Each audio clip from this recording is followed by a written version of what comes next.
6 महिने उलटले, देवपूर अमरधामचे नूतनीकरण कधी? काम सुरू करा अन्यथा तीव्र आंदोलन. उबाटा शिवसेनेचे महानगर प्रमुख संदीप चौधरींच्या नेतृत्वात आंदोलन. शहरातील देवपूर अमरधामचे नूतनीकरण व सुशोभीकरणासाठी मूलभूत सुविधा निधी अंतर्गत 50 लाखाचा निधी मंजूर होऊन 6 महिने उलटले तरी देखील अद्याप काम सुरू झाले नाही, असा सवाल उबाटा शिवसेनेचे उपमहानगर प्रमुख संदीप चौधरी यांनी केला आहे. तात्काळ काम सुरू करावे अन्यथा तीव्र स्वरूपाचे आंदोलन केले जाईल, असा इशारा देखील या ठिकाणी देण्यात आला. मनपा आयुक्तांना दिलेल्या निवेदनात म्हटले आहे की उबाटा शिवसेनेतर्फे मे 2025 मध्ये अमरधामच्या प्रचंड दुरावस्थेमुळे अमरधाममध्येच आंदोलन करण्यात आले होते. त्यामुळे जून 2025 मध्ये सत्ताधारी पक्षाच्या लोकप्रतिनिधींनी अमरधामच्या नूतनीकरण व सुशोभीकरण कामासाठी मोठ्या थाटामाटात उद्घाटन केले. त्यास 6 महिने उलटले तरी देखील काम सुरू झाले नाही. मात्र अमरधामची आणखी दुरावस्था झाली असून निधी मंजूर होऊन उद्घाटन करून 6 महिने झाले तरी अद्याप अमरधामच्या कामाला सुरुवात झाली नाही, असा सवाल या ठिकाणी मनपा आयुक्त सत्ताधारी पक्षाच्या आजीमाजी लोकप्रतिनिधींना केला आहे. वर्क ऑर्डर प्रमाणे लवकरात लवकर अमरधामचे नूतनीकरणाचे व सुशोभीकरणाचे काम सुरू करावे अशी मागणी या ठिकाणी करण्यात आली. तर यावेळी संदीप चौधरींसह सूरज भावसार, गौरव पाटील, सुनील चौधरी, विष्णू जावडेकर, अनिल चौधरी, शुभम रणधीर, वैभव पाटील, शुभम मतकर, भोला गोसावी आदी पदाधिकारी या ठिकाणी उपस्थित होते. भारतीय जनता पक्षाचा आवाज कुणाचा? 50 लाख रुपये 6 महिन्यापूर्वी मंजूर करून काम न करणाऱ्या भारतीय जनता पक्षाचा वंदनीय बाळासाहेब ठाकरे यांचा.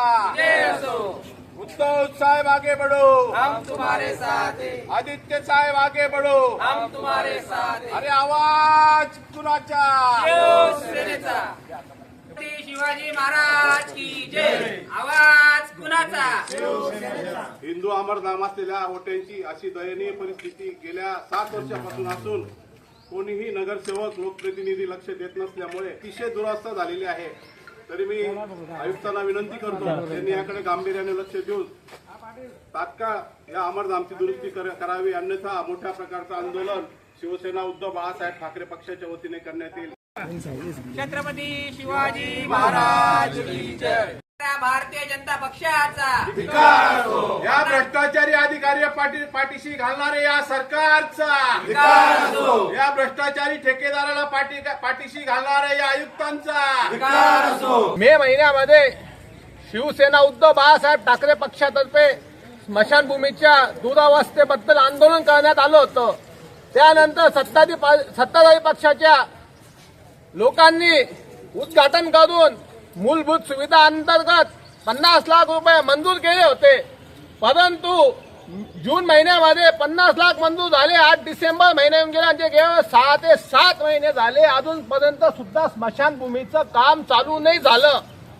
आमची सत्ताधारी भ्रष्टाचारी जनता पार्टीला विनंती आहे की 50 लाख रुपये मंजूर झाले, मंत्र्यांच्या हस्ते उद्घाटन झालं, तरी तुम्ही अजून दुरुस्तीचं आणि नवीन काम अमरधामचं काम का नाही चालू झालं? आता हेच उदाहरण घ्या बघा, ती प्रेत जायची जागा कुठं आणि प्रेत कुठं जावं लागतंय. म्हणजे या भ्रष्टाचारी जनता पार्टीच्या लोकांनी अमरधाम सुद्धा सोडलं नाही. यांनी संडाशी काढल्या, गटारी काढल्या, रस्ते काढले, दवाखाने काढले, ते कमी पडले म्हणून या लोकांनी स्मशानभूमीचे 50 लाख रुपये पण घेऊन टाकले का? अशी धुळेकर जनतेच्या वतीने आम्ही शिवसेना उद्धव बाळासाहेब ठाकरे पक्षातर्फे विनंती करत आहोत. तुम्ही जे मूलभूत निधी अंतर्गत 50 लाख रुपये मंजूर केले ना, त्याचं काम केव्हा करणार? अशी आमची सत्ताधारी पक्षाला व आयुक्त साहेबांना विनंती. आयुक्त साहेब, तुम्ही नवीन आहात, चांगले आहात, तुम्हाला आम्ही शिवसेना उद्धव बाळासाहेब ठाकरे पक्षातर्फे विनंती करतो की 50 लाखाचं काम लवकरात लवकर चालू करा, अन्यथा शिवसेना उद्धव बाळासाहेब ठाकरे पक्षातर्फे तुमच्या आयुक्तांच्या विरोधात आणि भ्रष्टाचारी जनता पार्टीच्या विरोधात तीव्र स्वरूपात आंदोलन करण्यात येईल.